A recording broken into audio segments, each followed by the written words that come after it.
Morning students. आज हम कर रहे हैं हमारी कक्षा 7वीं का चैप्टर नंबर 3 साहसी सुमेरा। साहसी सुमेरा कहानी बेटा जो है हमारी हिंदी की प्रसिद्ध लेखिका मनु भंडारी जी के द्वारा लिखी हुई है।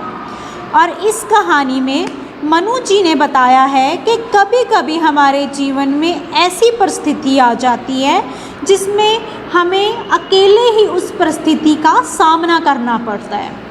ठीक है, कभी कभी मुश्किल समय हमारी ज़िंदगी में आ जाता है और उस मुश्किल समय का सामना हमारे साथ और कोई नहीं कर सकता, हमें सिर्फ अपने आप उस मुश्किल का सामना करना पड़ता है।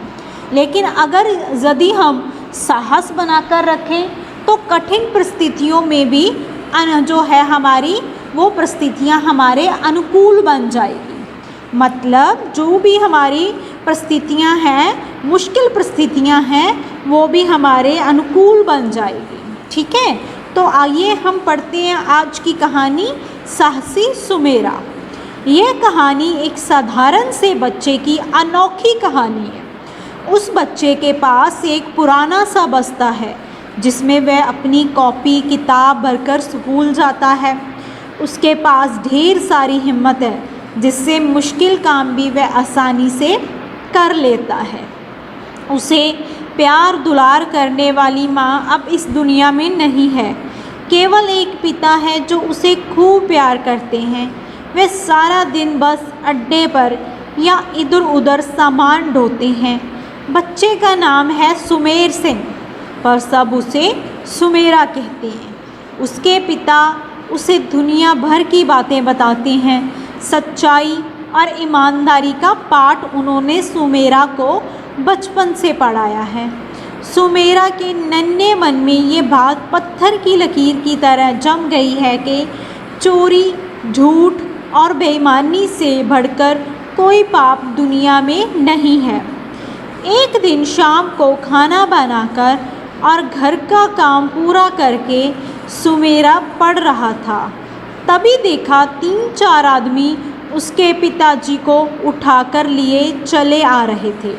वह बेहोश हो गए थे। आसपास के लोग उन्हें अस्पताल ले गए। 2 दिन बाद बेहोशी टूटी, पर दोनों पैर बेकार, लकवा मार गया था। बेचारा 10 साल का सुमेरा करे तो क्या करे। आसपास रहने वालों ने कहा पढ़ाई छोड़कर कोई नौकरी कर ले। सुमेरा के मन में पढ़ाई की धुन समाई हुई थी, मगर अब पढ़े तो काम कैसे करे, काम ना करे तो खाए क्या। छोटा सुमेरा, बड़ी सी मुसीबत। सुमेरा था बड़ा हिम्मती, घबराया नहीं। पास में सब्जी बाज़ार था। उसने तय किया बाहर 12 से 5 तक स्कूल जाऊंगा, सवेरे शाम बापू को देखूंगा और बाकी समय में सब्जी या फल कुछ भी बेचूंगा। सुमेरा ने सोच तो लिया, पर सोचने से ही काम तो हो जाता है क्या। फल या सब्जी खरीदने के लिए पैसा कहाँ से आए। खरीदेगा नहीं तो बेचेगा क्या। आसपास किसी से मांगना बेकार है। सभी इतने गरीब, अपना ही पेट भर ले तो बड़ी बात। रात भर सुमेरा सोचता रहा, क्या करे, किससे मांगे। दूसरे दिन स्कूल गया और सीधा मास्टर साहब के सामने खड़ा हो गया। उन्हें सारी बात बताई और कहा मुझे काम करने के लिए कुछ रुपए उधार दीजिए। मास्टर साहब उसके कहने के ढंग पर ही चकित हो गए। उन्होंने उसे 30 रुपए दिए और कहा यह उधार नहीं, तुम्हारे लिए इनाम है। इनाम किस बात का, मैंने कुछ किया भी नहीं। यह उधार है और मैं ये पैसे आपको लौटा दूंगा। मास्टर जी ने प्यार से उसकी पीठ थपथपाई। सुमेरा ने मंडी जाकर 30 रुपए में संतरे की एक टोकरी खरीदी। स्वयं सिर पर उठाकर लाया। थाली में उन्हें सजाया। पुराने कागज़ों से लिफाफे बनाए और सवेरे सवेरे जाकर सब्जी वालों के बीच बैठ गया। गा गा कर आवाज़ें लगाता आखिर शाम तक उसने 36 रुपए के संतरे बेच दिए। 4 संतरे बचे, उन्हें वह बापू के खाने के लिए ले गया। उसने सोचा 36 रुपये में से 30 रुपये मैं कल के लिए रखूँगा, 1 रुपया उधार चुकाने का अलग रखूँगा, 5 रुपये में आटा दाल लाऊँगा। सोचकर सुमेरा इतना खुश मानो खजाना मिल गया हो। दूसरे दिन फिर वही सिलसिला। आज वह और भी ज़ोर ज़ोर से आवाज़ें लगा रहा था। बिक्री भी अच्छी हो रही थी, पर शाम को ही एक अजीब बात हो गई। साइकिल के हैंडल पर थैला लटकाए एक आदमी हर ठेले वाले के पास रुकता और इशारों में कुछ बात हो जाती। वह आदमी सुमेरा के पास भी आकर खड़ा हुआ। सुमेरा तो कुछ समझा नहीं। पास वाले ने चुपके से कहा, 2 रुपये थैले में डाल दे चुपचाप। नहीं, मैं नहीं डालूँगा 2 रुपये। 2 रुपये दे दूँगा तो हम खाएंगे क्या, और फिर मुफ्त में क्यों दूँ 2 रुपये? सुमेरा बोला।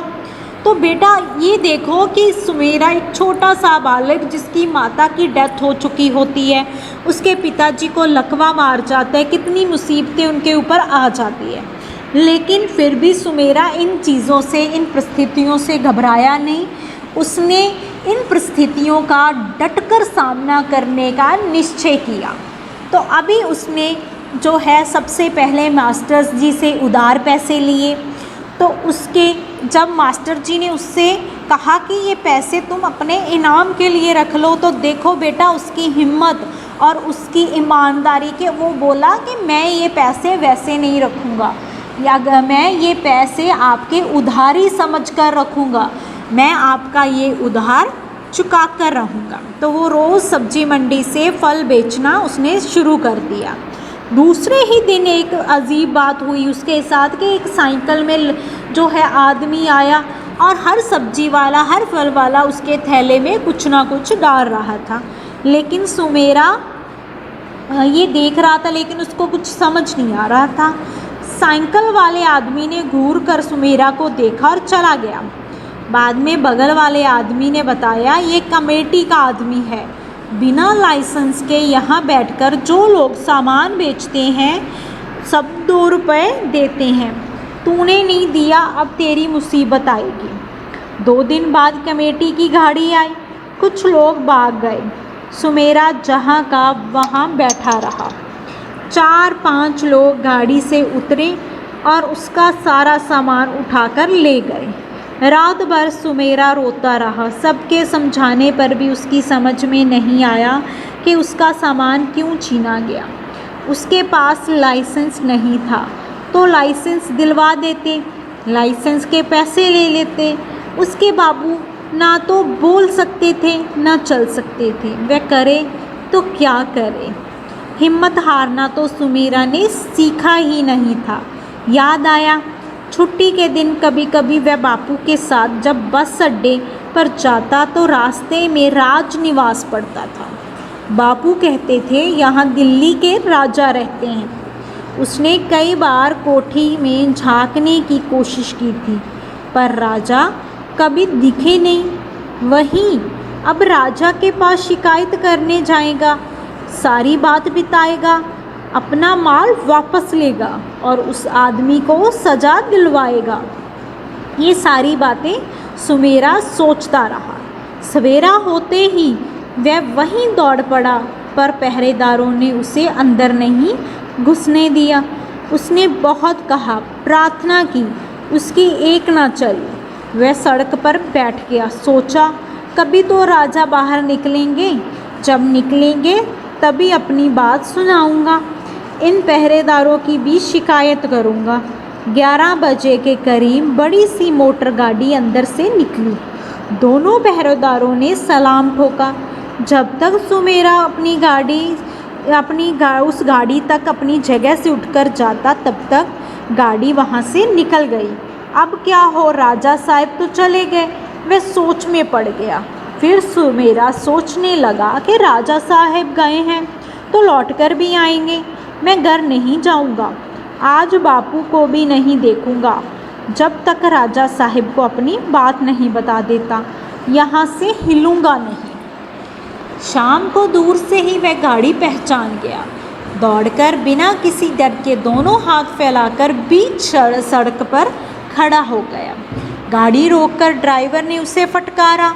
दरवाजे से दरबान दौड़कर उसे खींचने लगे, पर वह छुटकर राजा साहब की खिड़की के पास पहुंच गया। राजा साहब, मेरी बात सुनिए, मैं सवेरे से खड़ा हूँ, आपको मेरी बात सुननी ही पड़ेगी, मेरे साथ न्याय करना ही पड़ेगा। कहते कहते वह सुबकने लगा। पता नहीं सुमेरा के चेहरे पर कुछ था या उसके कहने के ढंग में। राजा साहब ने उसे कोठी के अंदर आने को कहा। राजा साहब सोफे पर बैठे हुए सुन रहे थे। सुमेरा सामने खड़ा सुना रहा था। एक एक बात उसने बताई, कहीं झूठ नहीं, कहीं डर नहीं। छोटे से बच्चे की इतनी हिम्मत, इतना ऐसा हौसला। राजा साहब तो उसका हौसला और उसकी हिम्मत देखकर दंग रह गए। प्यार से सुमेरा को अपने पास बुलाया, पीठ थपथपाकर शाबाशी दी, फिर अगले दिन आने को कहकर उसे विदा कर दिया। साथ में दिया 10 रुपए का एक नोट, जो उसकी हिम्मत के लिए इनाम था। दूसरे दिन सुमेरा ठीक समय पर पहुंच गया। आज पहरेदारों ने उसे रोका नहीं। राजा साहब ने उसे लाइसेंस दिया, साथ में 100 रुपये दिए। सुमेरा ने कहा, मेरा सामान 100 का नहीं था, वह तो केवल 30 रुपये का था। तो राजा साहब उसे कहने लगे, कोई बात नहीं, अब तुम 100 रुपये से अपना काम शुरू करो, 1 महीने बाद आकर अपने काम की खबर देना। सुमेरा ये बात सुनकर बहुत खुश हुआ और खुशी खुशी अपने घर लौट आया। यह कोई काल्पनिक कहानी नहीं है बच्चों, ये सचमुच की बात है। आँखों देखी कानों सुनी, सुमेरा ने कठिन परिश्रम से अपना कारोबार आगे बढ़ाया। उसने अपने पिता का इलाज करवाकर उन्हें इस लायक कर दिया कि शाम को जब वह कॉलेज पढ़ने जाता तो उसके पिता दुकान पर बैठकर फल बेचते। दिल्ली जो है कुछ ही वर्षों में उसने अपनी झुग्गी तड़वाकर वहाँ 2 कमरों का एक पक्का मकान बनवा लिया। दिल्ली के सब्जी बाज़ार में आज भी सुमेरा की दुकान है। तो देखा बेटा कैसे सुमेरा ने परिश्रम किया और अपनी सारी मुसीबतों को हटा दिया। क्योंकि बच्चों, परिश्रम करने से हमें कभी भी पीछे नहीं हटना चाहिए। अगर हम मेहनत करेंगे और साहस से मुश्किलों का सामना करेंगे तो मुश्किलें हट जाएगी, ठीक है। और परिश्रम और मेहनत करने वाले को ही हमेशा सफलता मिलती है, जैसे सुमेरा को मिली। तो थैंक यू बच्चों।